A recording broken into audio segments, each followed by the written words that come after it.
of God that are expressed through a physical medium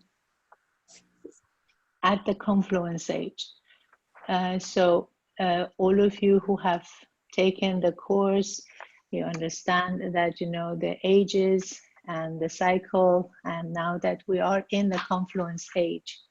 And as a result, we understand that at this time, what is being shared with us directly through God. And but it has to happen through a medium. And that medium is Brahm Baba. Now, also,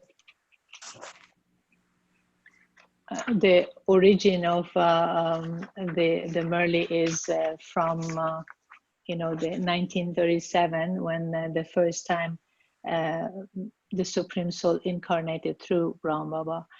And we just need to understand, you know, that these are very valuable language of God that is being spoken to us in order to keep the intellect of the soul every day nurtured, nourished, and keep the mind active in a very elevated way and in a very positive way. So what is this, you know, listening to Murli for? What is the purpose of it? Is the one main purpose is to reconnect the soul to the self. And another is to reconnect the soul to the Supreme Soul. And to the one who is actually sharing the knowledge of this spiritual reality, which is completely different than the illusion that a lot of us have gotten caught into.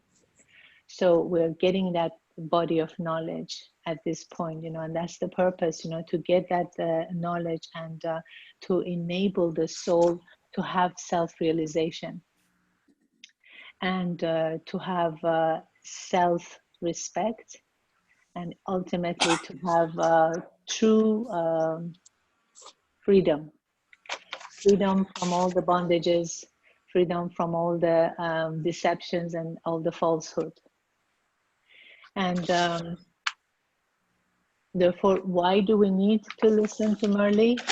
Is because by listening to it, it helps purify the soul, the heaviness of the soul, the things that throughout time we have picked up and made the intellect and the mind very polluted with not only negativity, but also with a lot of rubbish. So listening to Murli, it helps clear that and purify the soul, and also to give access to God's resources, and to give access to all the virtues and the powers that God possesses, that He is telling us that we have them too. But to gain that access allows the soul to become pure.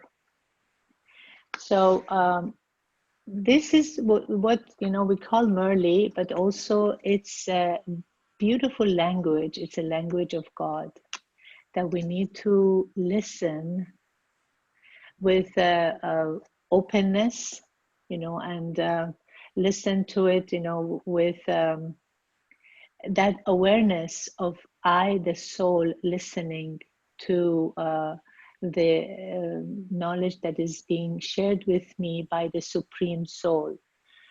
So when the Supreme Soul is connecting with us and sharing with us, he is strictly communicating with the soul. Is not looking at all at the matter, at the roles that we are playing, is looking at the soul. So it's good to have that awareness, hold that awareness of I, the soul, listening to this knowledge. So with that, when we're listening to Murli in remembrance, in yoga, yoga meaning that union, that link between me and I, the soul, and the Supreme Soul. When I hear that, then it enters the heart. And also the head needs to get nourished too. So as much as the heart is getting sustained by that connection, but also the head needs to get nourished too. And how do we do that? When you listen to the Murli, pay attention to the different points that are being shared, and pick a point. And throughout the night, right now is the night, but we have the next day too, or throughout the day, think about that point. Try to integrate it into your day, and try to apply it, and try to imbibe it. So it becomes part of your spiritual reality, that one point that you hear. Because when we are listening to Murli, there is a, I don't know, it could be like around 300 topics that are being mentioned in one Murli. But it's so interesting that how those points, one point is spoken to me, and I am the one who needs to receive it. I'm the one who needs to hear it. So pay attention how it's being communicated with you, and how are you receiving it. So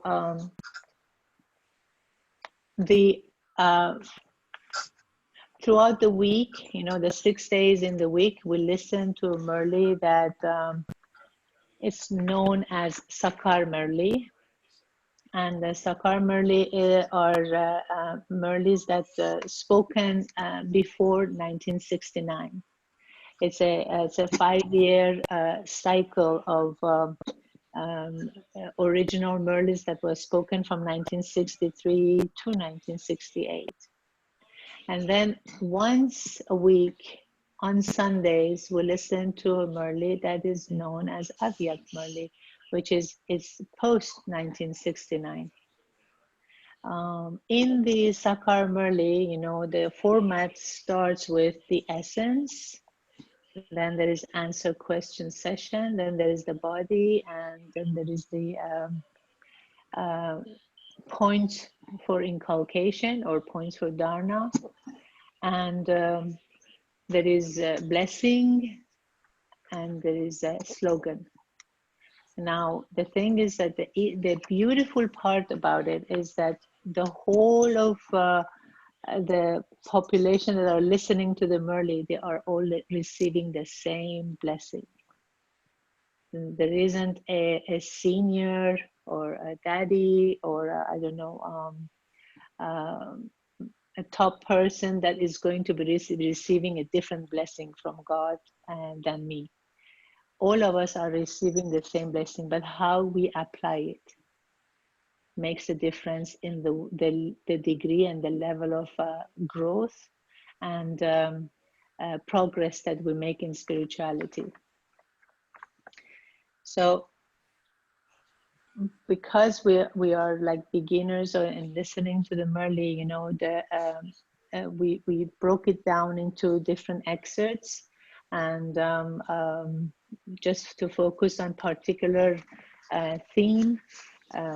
So let's just listen to the essence first. He always starts by telling us sweet children, because that's how he sees all his soul children. Sweet children, you have now become Baba's helpers. This is why you receive such a huge prize.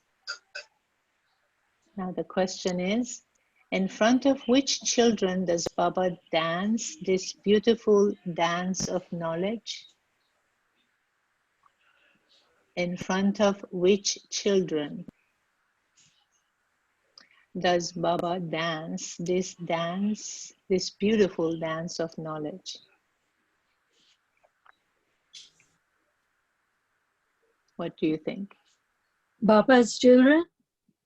Yeah, in front of which children of Baba's children does Baba dance this beautiful dance of knowledge? Meaning he is sharing this knowledge with us. In front of which children does he share?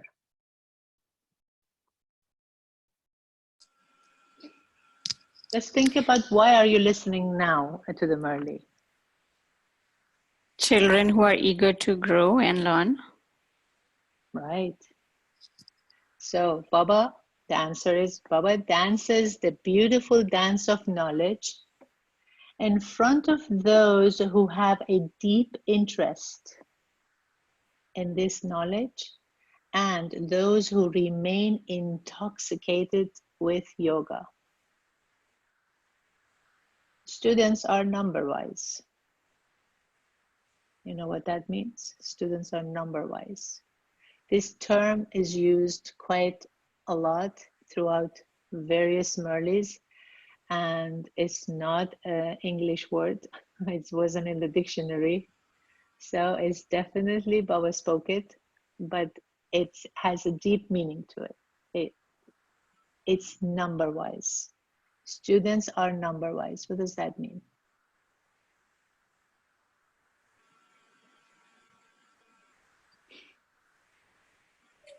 According to the effort students are making, they have a rank. Right.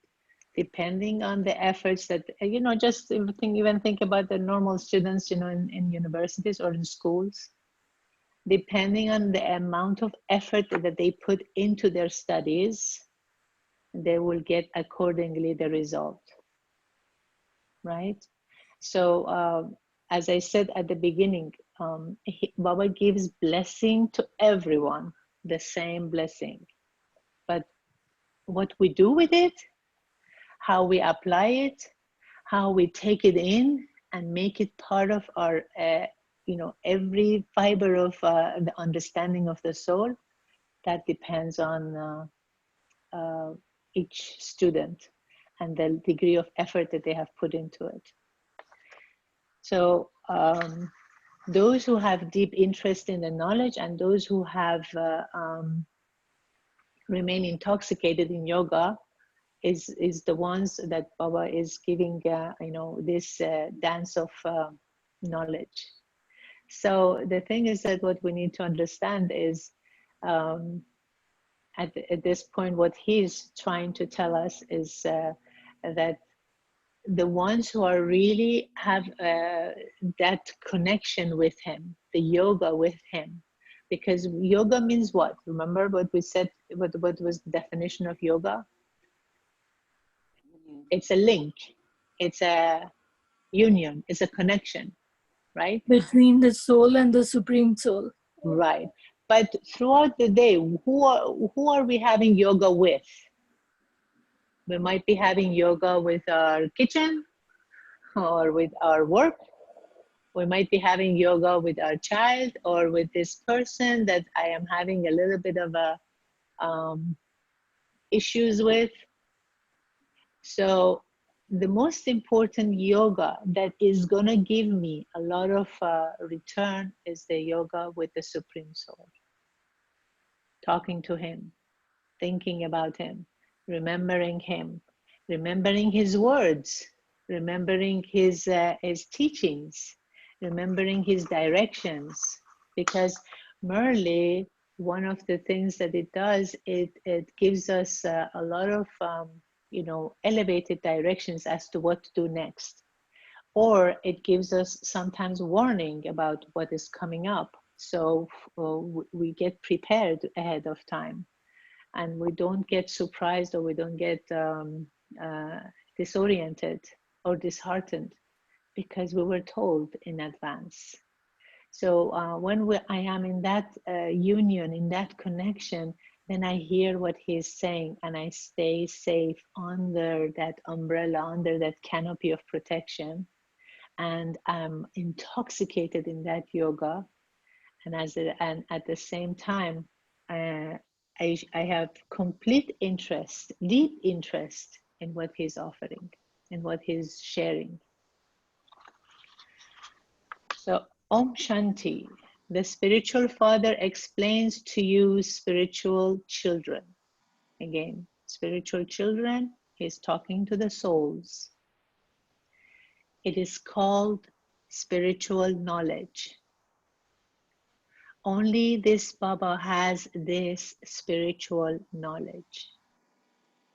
No human being has spiritual knowledge. Only this one Baba, the one who is known as the ocean of knowledge, can give you spiritual knowledge.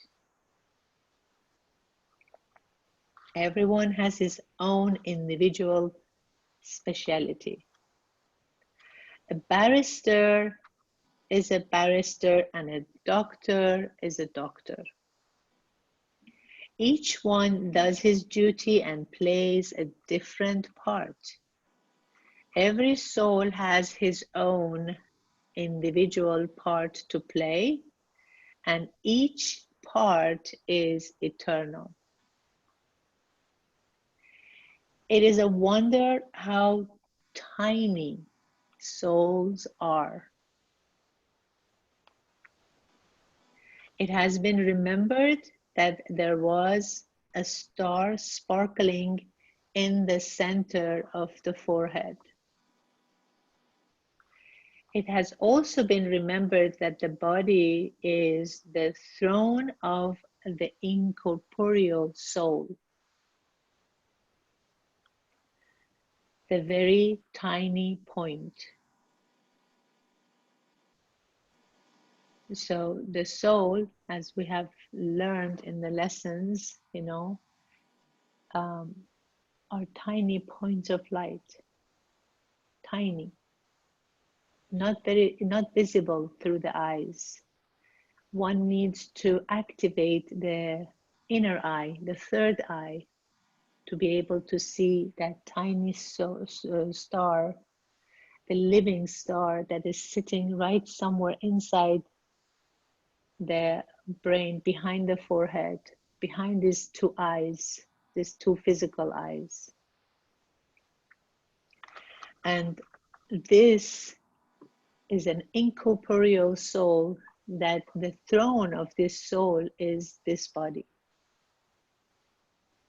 Meaning that we have to also value this throne a lot. It's given to us so we can use it properly. We can use it wisely. And that's why Baba says it is a wonder how tiny souls are. It has been remembered that there was a star sparkling in the center of the forehead.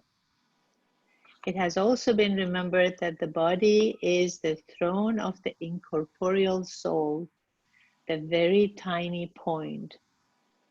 All souls are actors. The features of a soul's body in one birth cannot be the same as in that soul's next body. The part a soul plays in one birth cannot be the same as in that soul's next part. No one knows what he was in the past and what he will be in the future. It is only Baba who explains this to us at the confluence age. It is when you children sit on the pilgrimage of remembrance in the early morning hours that you extinguished souls become reignited. Extinguished souls meaning what?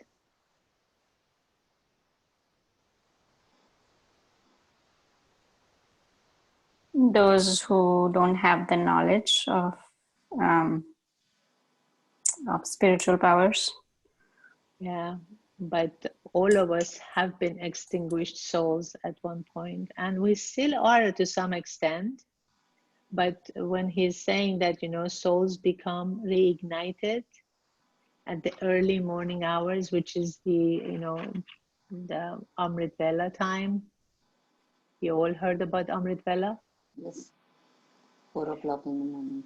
4 o'clock in the morning, because that's the time that he has reserved, allocated to spend with us, to reignite once again, you know, because we forget again and again. This whole drama here, it's about remembering and forgetting. It's about victory and defeat. So that's why he's saying that it is when you children sit on the pilgrimage of remembrance in the early morning hours that you extinguished souls become reignited. You remember again who you are as a soul. A great deal of rust has accumulated on new souls. And so Baba has to work as the goldsmith. He purifies the impure souls who have been made impure with alloy. Because through time, you know, from birth after birth, even in this birth, you know, from one phase in our life to another phase, we have accumulated acquired a lot of habits, and that are not really worthy of a deity. So it has created this rust around the soul. And every day that we're meditating, we're having remembrance, we're having that yoga with the Supreme Soul. Every time, not just every day, every time throughout the day too, little bit of that rust gets chipped away. And then when the rust is removed, then can you imagine the magnet, the connection that we have with the Supreme Soul, how strong that would be? And because of that, it's just good to even make an effort to do that, because sometimes you might not have an experience. We're like, oh, I don't know what I'm doing. I don't know what's happening. I don't know if I'm remembering right. But the rust is getting chipped away. So trust that, because we have accumulated a lot of rubbish throughout time. And now with these words, with these elevated versions, what we're doing is we're clearing the soul, purifying the soul. So the question is, what is spiritual knowledge? From what you have heard so far, what spiritual knowledge has Baba shared with us tonight?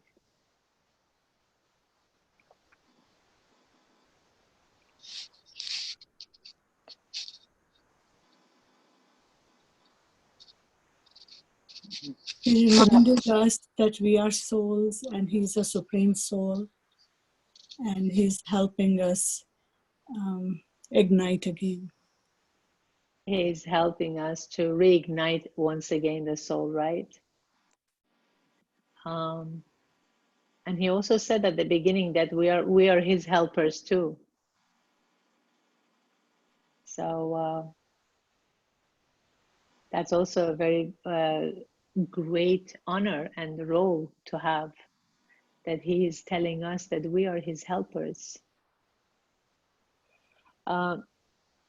Now, what is his beautiful role that he's playing? He mentioned, you know, towards the end.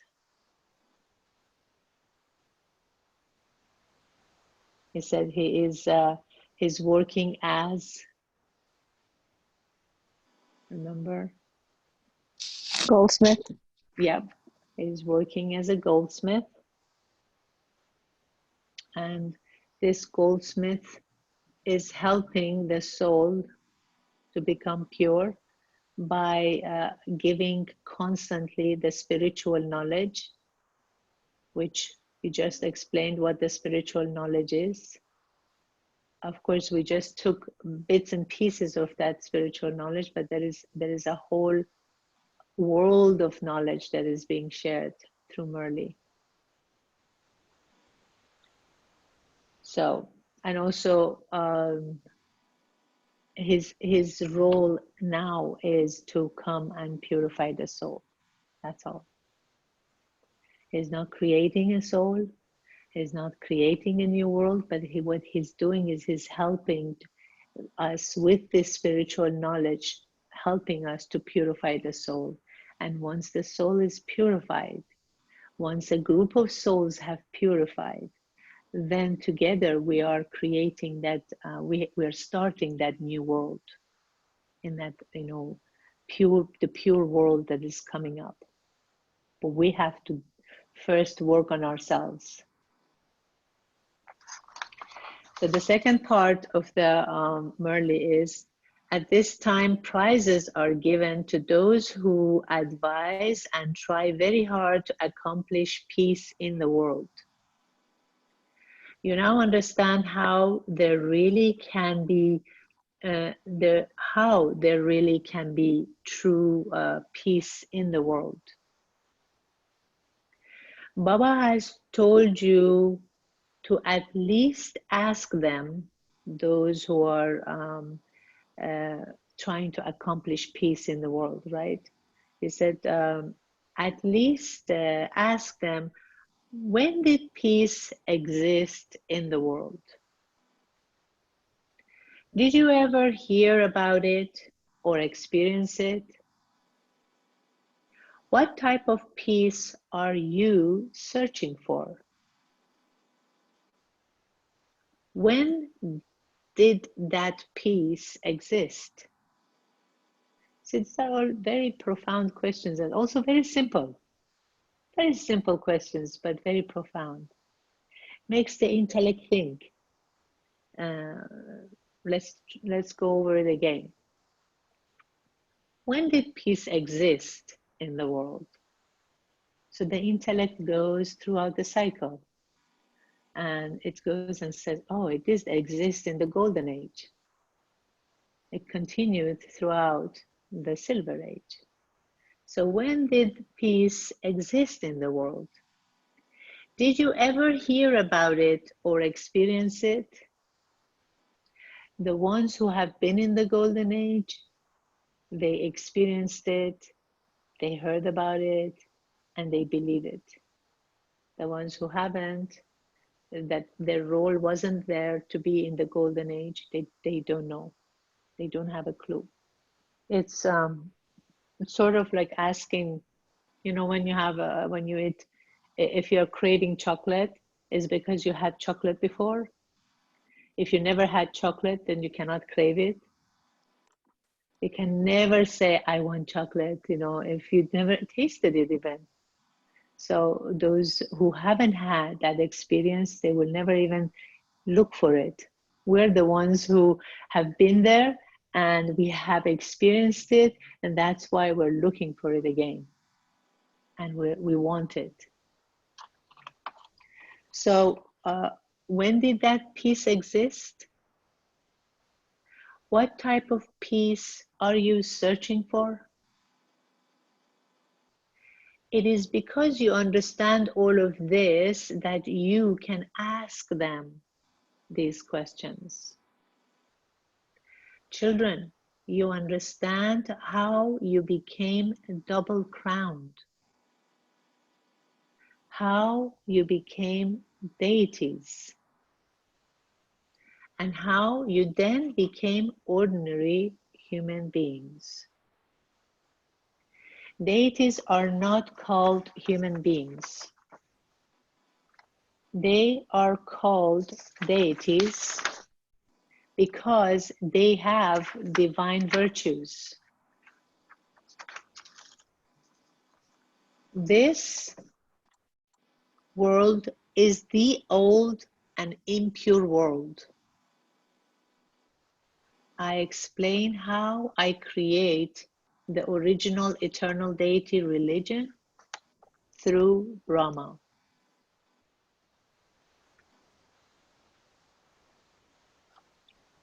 So how would there really be true peace in the world? Now that Baba has mentioned this, how there really can be true peace in the world. Then each one of us can contribute our own little bit. Each one of us can contribute a little bit of what? Of peace. Of peace, right? How else? Meditate at Amrit Vela.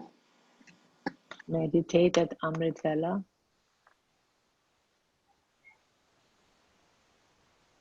What does, anyway, true peace mean? As opposed to peace. Yeah. We experienced it in the past and we are looking for it now. We're looking for it now. We experienced it in the past, correct? And what is true about this peace is that the true peace can only come about, can only be experienced when the soul awareness comes alive. When I recognize I am a soul, I am a child of the Father, child of the Supreme Soul. I'm eternal. I'm a tiny point of light. And so is my Father, tiny point of light. And I possess my Father's qualities. It's my right. When I am aware of it fully and consistently, constantly, that is when I'm experiencing true peace. That is when I'm living that peace. Now, we do, of course, study, you know, and we try to this spiritual study to imbibe the virtues, you know, the divine virtues, to become deities. Because deities have been known to be deities because they had divine virtues. And this is what we are doing. That we're working towards regaining all that divinity. And then we understand through this spiritual knowledge that what we are doing is we're acquiring the knowledge and acquiring all these divine virtues, but karma is doing the rest of the work, the law of karma. And we used to also be, we used to be double crowned. What does double crown mean?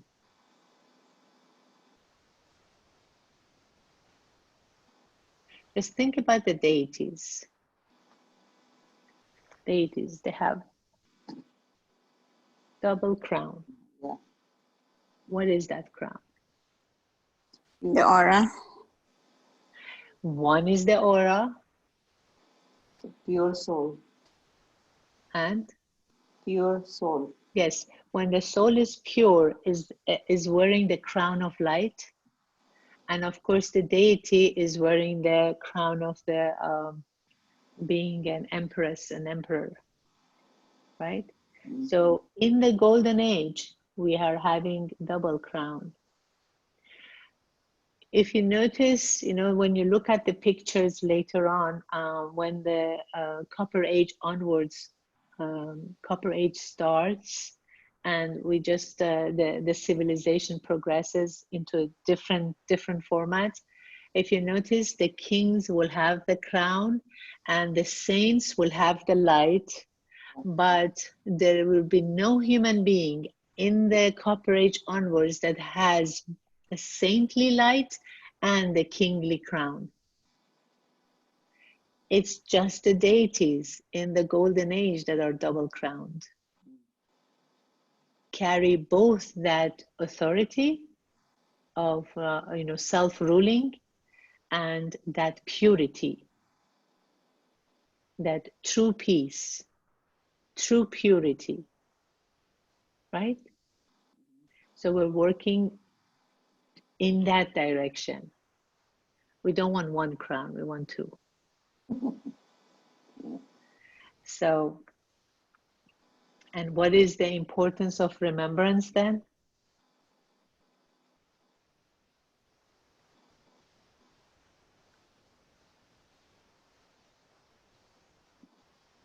Because we need to understand that there is an importance. If we don't remember the one supreme being that is now teaching us, the one God, the one Baba that is now teaching us, if we don't remember him, we will not be able to work towards purifying the soul. And remembrance is necessary. Studying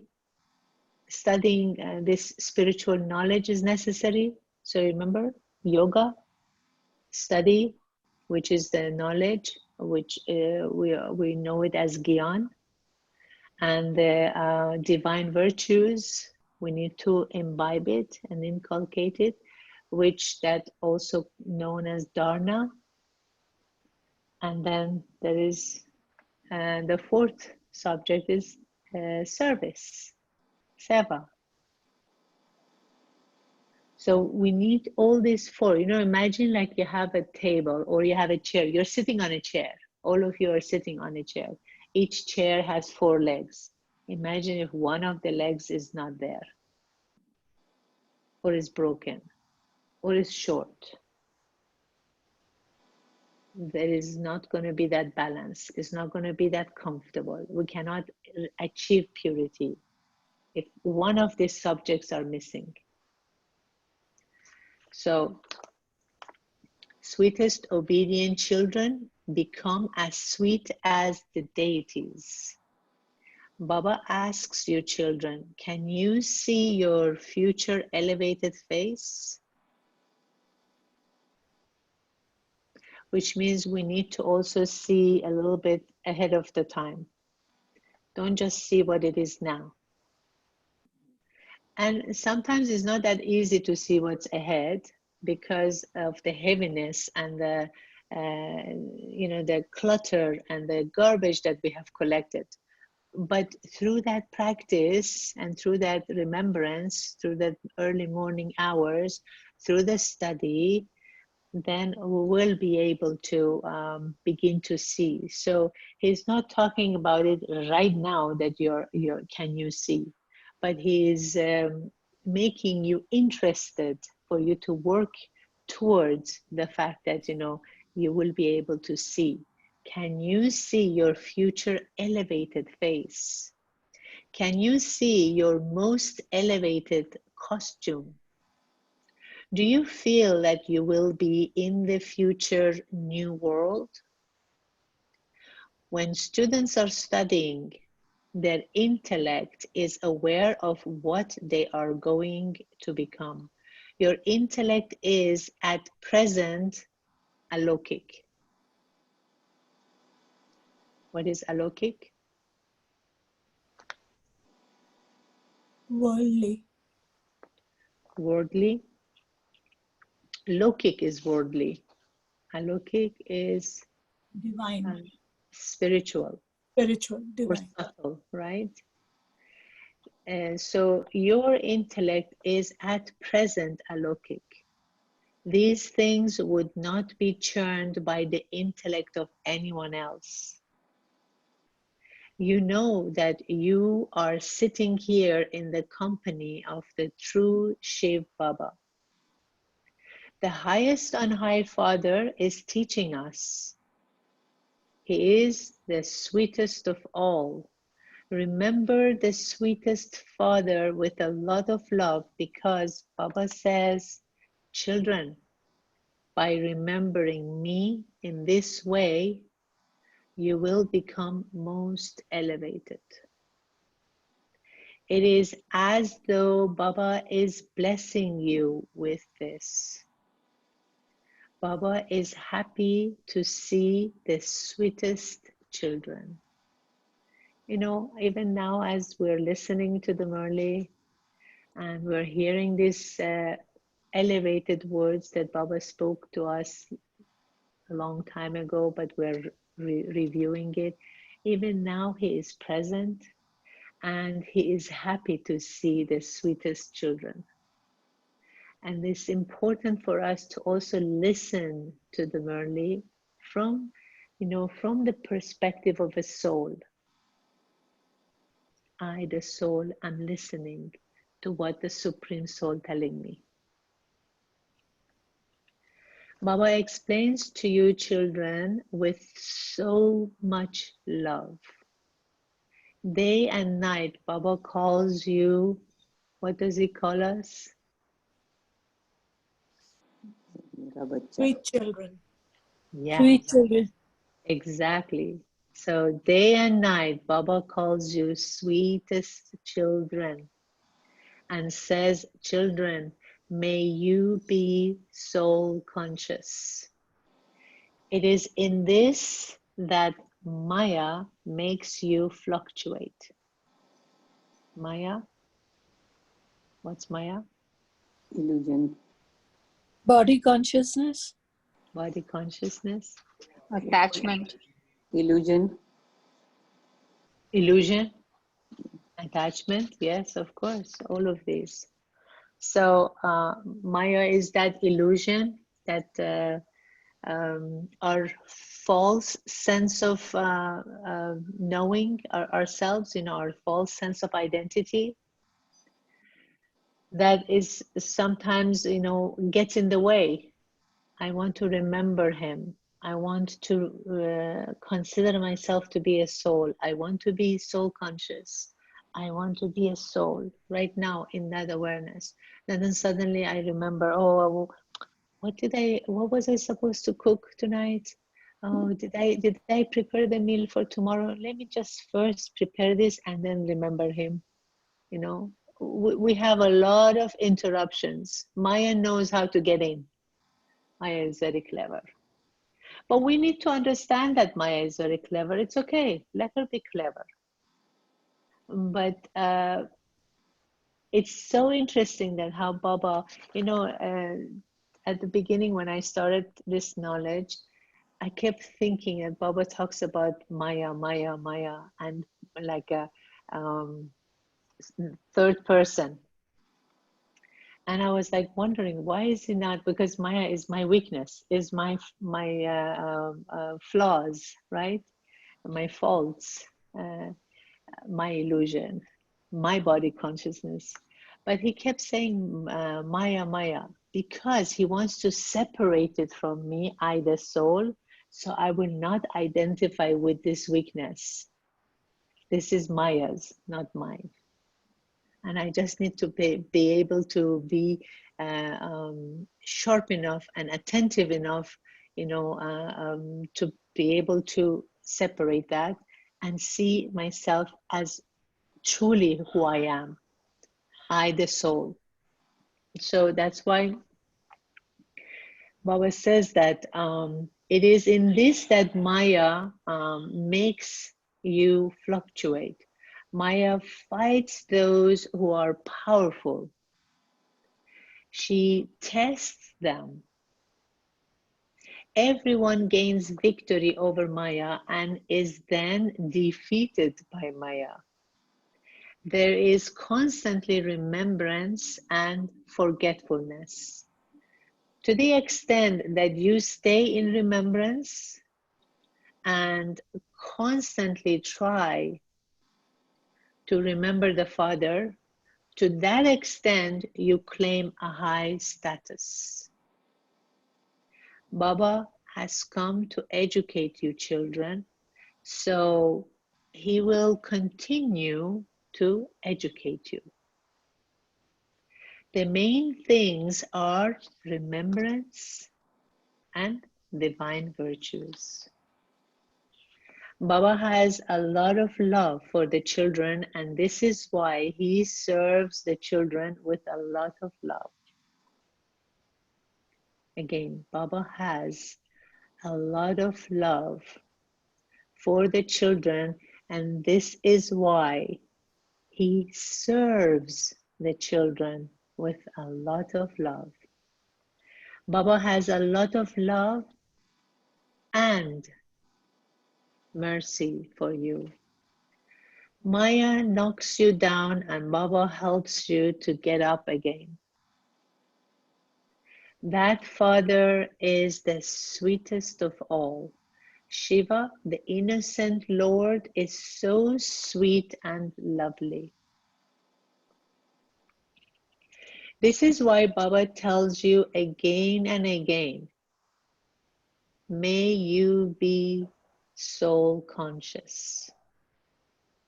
Sweet children, remain introverted and constantly continue to chase away evil spirits. What are the evil spirits?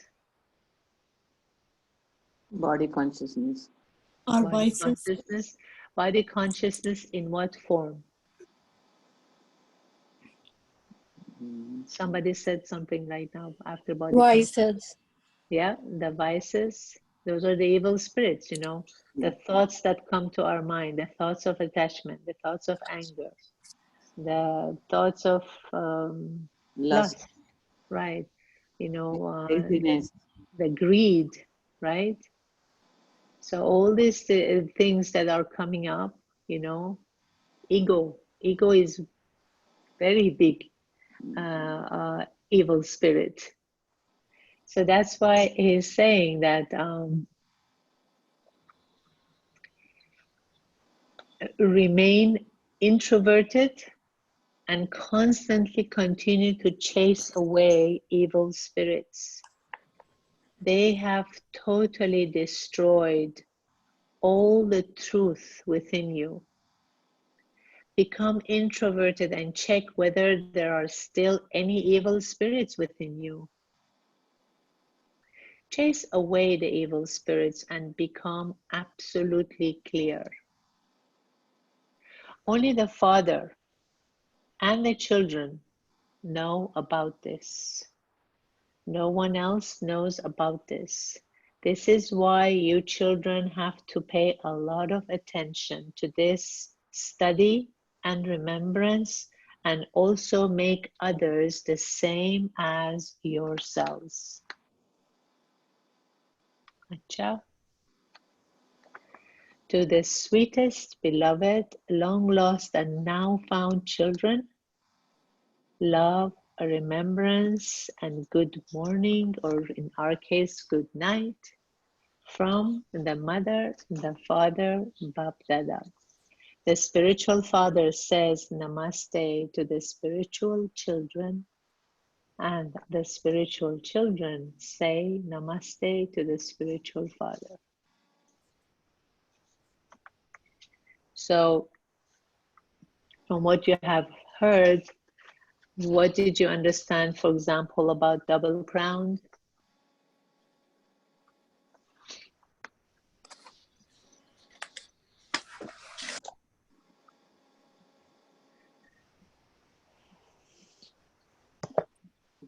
It's the aura as well as the crown that deities wear. But the aura is what? Aura of what? Purity. Purity. Yeah. Exactly. And then the deities, what is your understanding of the deities? Because Baba explained earlier, They have divine virtues. they are the ones with the divine virtues. They have nothing but divine virtues in them. No impurity, no trace of impurity. And that's why they're known as deities. And the original eternal deity religion, what is that religion?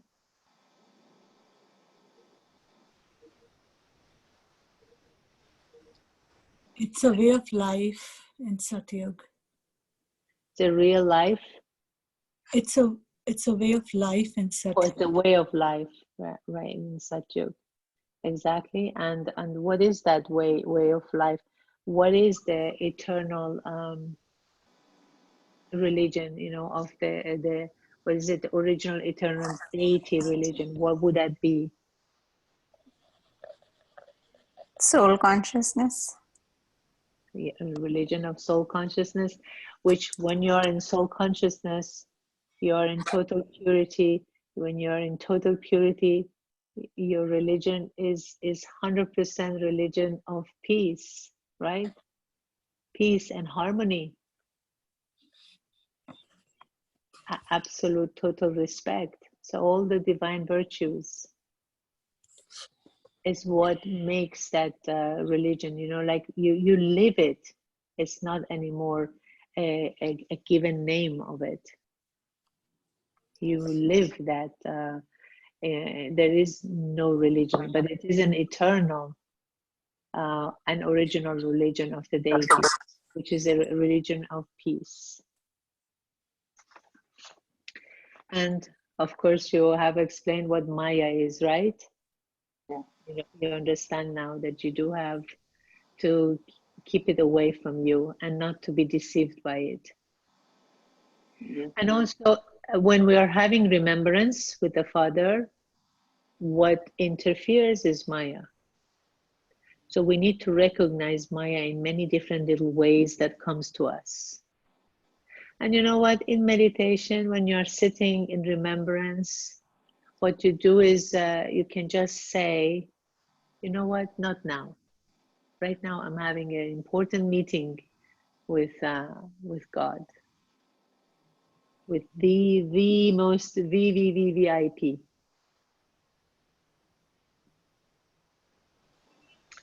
And soul consciousness, what does that mean to you? Atma. Atma, right? Yes. Atma consciousness, Pure. which is different than the role we are playing. Yes. Atma It's a is point of light. Yes. It's a living being. It's Tiny, eternal. What is it? It's very tiny, Very kind. tiny, very small, very tiny. Oh, tiny, very tiny. Invisible to the eye, right? Yes. But it's a very powerful energy, source of energy. Yes. And it's eternal. Yes. It doesn't die. Yeah. It does get rusted, but remaining in that soul consciousness, then we will help to remove the rust. So we can have a clear connection with the Supreme Soul.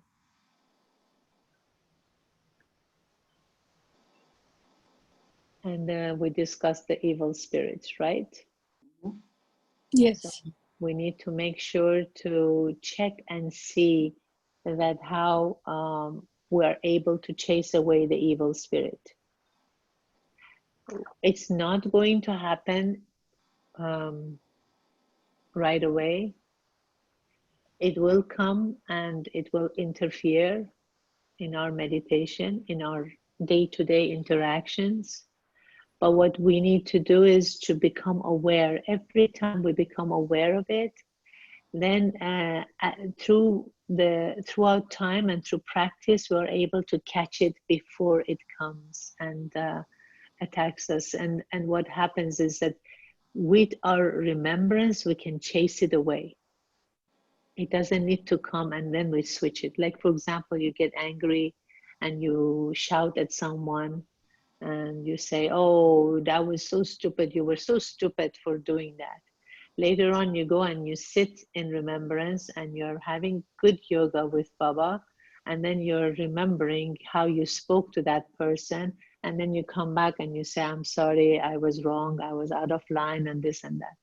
But when you practice more and more, you stay in remembrance, then you will chase away anger. You will not even go there. For you to get angry in order for you to have to correct it later on. You just push it away right from the beginning. So that takes some effort on your part as a student, the student who now is currently being taught directly by God's words and God's love. And as he said, he's doing everything for you, sweetest children, out of love. Has a lot of love for every one of us. You can feel that in your connection with him. So any of this, when you heard the Murli, have you picked any special point that you would like to work on, think about, make it deeper within you throughout, let's say the next 24 hours? Can you share your point, your favorite point? When Maya comes, just tell her, not now. Not now. Hopefully the hold of it will lessen. Right. Correct.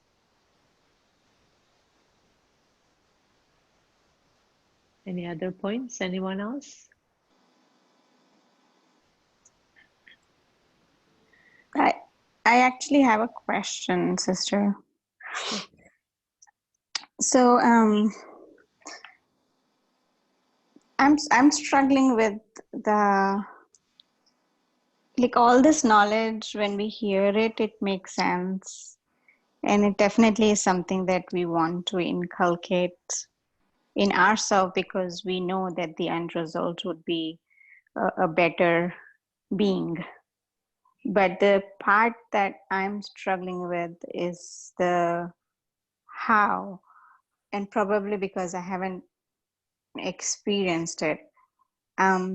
So is it possible for you to maybe expand more on it, either through your own experiences or examples? For example, I think you said when Maya knocks you down, then Baba picks you up.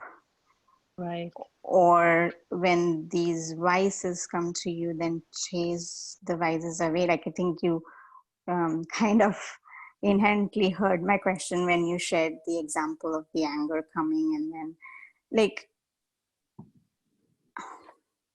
yeah, if you can. So the question you were asking is, when you said how to apply this knowledge that you're hearing? Yeah, because that's the part that, like, I mean, I try to sit in meditation with one goal, and I know it'll take time. Like you said, it won't happen overnight. It'll take time to come through, but to stick to that path, obviously, like you said, we have to have trust, but then we should be able to see some results, little, like, even though they are tiny results, right? We need to get some motivation to know that our efforts are in the right direction. Right. Well, you see, one of the benefits that you all have now is it's so different than how it was when I came into this knowledge, and so different than when, for example, Daddy Janki, who is the head, who was the head of this organization, came at that time when there was nothing available except 100% faith for her. For me, it was, in my time, it was a combination of faith and a lot of resources that was available. Right now, for you, look at us. We're sitting in so many different places and we're connecting together and we are studying this knowledge together. And we're using the technology and the abundance of, you know, different forms of knowledge that is coming at us in order to make it deeper and stronger in us, within us. But one thing is understanding what is Murli and what is the benefit of it and what it does. You know, the format of the Murli, the way we listen to the Murli is that it answers and addresses our daily thoughts and feelings throughout, you know, whatever thought we were having. We wake up in the morning and we have this thought, you know, Baba, I don't understand. Why is it that, you know, I always have to feel like a victim? And then it comes in the Murli and Baba gives you, addresses that thought that you had. It's amazing the number of times, like it is the way this Murli has been formed and has been created by Baba. It tells you, it gives you an answer. If you have a question, it gives you an answer. If you have a thought, you know, it addresses that thought. And then of course, he's talking to the soul, you know, and the language of the Murli is very simple, the language, very simple words, but those simple words, they trigger different responses and different feelings in us, sometimes negative, sometimes positive, but it does trigger. I remember there was once, you know, we don't always listen to Murli from soul consciousness, from the soul conscious perspective. We don't listen to it. But because we're listening from our old conditionings and old habits, sometimes when Baba talks to us, it pushes a button. It makes us upset. It makes us angry. It makes us rebellious at one point. And I remember one time, you know, my son was very little and he was sort of like quite spiritual at that time, you know, he was born spiritual. And I was reading Murli at home by myself. And I read the first line, which was saying, "Sweet children, Baba only loves only those who love him." And it pushed my button so hard, you know, so deep that I was like, to the point that I said to my son, and he was 5 years old, I said to him, listen to this, listen what Baba is saying. This is so ridiculous. He says he only loves the ones who love him. Only the ones who love him, he loves them. And he was playing and he acted very normal. He said, of course he only loves the one who loves him. I said, what do you mean by that? This is not right. He said, but if you remember him and you're in connection with him, then he can show you his love. But if you're busy down here playing around with your life, like I am playing, and he was playing at the time, then he cannot show you his love. So only the ones who make the effort and that they can connect with him and they have enough love for him to be in front of him, then he can show you his love. I was like, okay, that makes sense. That made 100% sense. But that was the day that I realized that if I'm listening to the Murli and I don't understand it, it's because my intellect is still limited. And his intellect was very open and unlimited. He could see exactly what Baba was saying. And that was the day that I learned that what I hear is not what he is speaking, because I'm not listening from soul conscious perspective. And because of that, I became very committed to understanding Murli and understanding the studying of this knowledge. And there were many other points that came and that pushed my button again in the, later on. But I worked at it. I asked seniors. I asked, every time I went to India and I was in Madhuban, I asked different yogis there, what does this mean? What is it? What does Baba mean by this? What is that? And I was like, there were times I would get so angry at him, like, why does he think that he knows it all, But the point is, I made the effort, and I didn't give up. And the thing is that how do we change is when we keep making an effort and asking, studying, reading the Murli, read the Murli every day. Like I remember one time Daddy told me, take the Murli every day and read it like 21 times a day. I went and I read, I couldn't read more than 9 times. I went to Daddy and I said, Daddy, I cannot read 21 times. This is too much. I cannot even focus. She said, how many times did you read? I said, 9. She said, good. Then do it 9 times a day. And I did, sometimes I went and I sat and I just even took the Murli and I started writing. I look at it and I write in my notebook and do 9 times of writing of the Murli. The main thing is it goes in and it invokes questions that do not make sense at the time, but then with time, with asking around, with checking with Baba, the answers will come. And the thing is that one of the beginning lessons that I learned was, I used to go to the center with all my issues, family issues, spiritual issues, not understanding this and that. And every time I went to the center to complain and to yap, about my problems, the teacher always told me, why don't you first go and sit with Baba, then come to me. So I went to Baba's room and I sat there for meditation. And during that sitting, I connected with him. And I remember every time I flew up and I sat together, we sat on this, like a carpet of light, white light. And he said to me, before you tell me anything, let's go on a tour.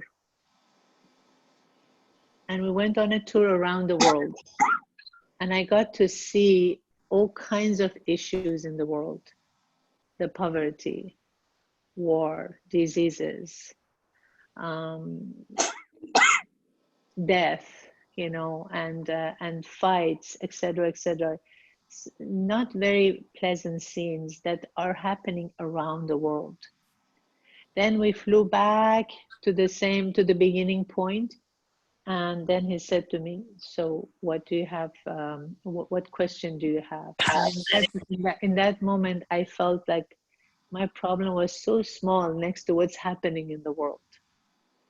And I said, nothing, Baba, I don't have any problem. Mm-hmm. Second time I went to the center, she said the same thing, go and sit with Baba first. I did that. Second time he showed me, and he did the same thing. It happened 3 times for me. And it made me realize how my problems, as I thought at the time that they are problems, really, they are not anything when you're next to, when you have God by your side. They become so small, they become so insignificant that you start seeing the big picture and you start seeing the world family and you start seeing the supreme being that is taking care of all these children through us, the helpers, through us, the instruments, that I need to become strong enough for me to also serve others. And because of that, Murli became very important in my life. As once Daddy Janki said to us, the Murli is the bridge between you and me. And for all of us to stay in connection, what is keeping us in connection is the Murli and the study.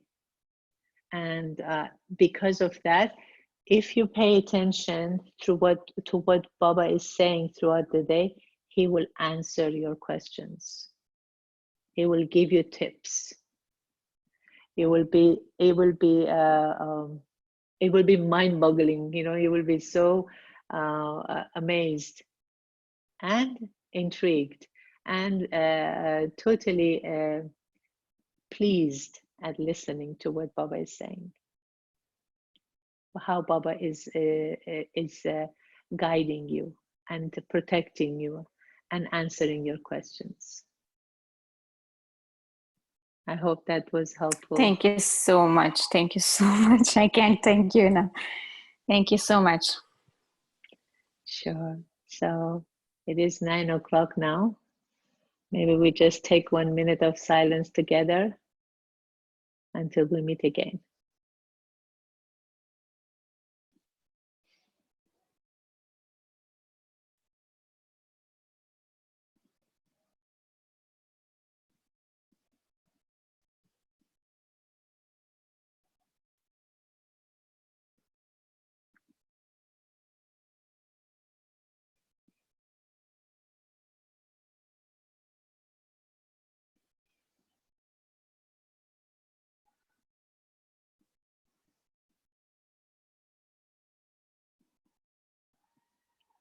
Om Shanti.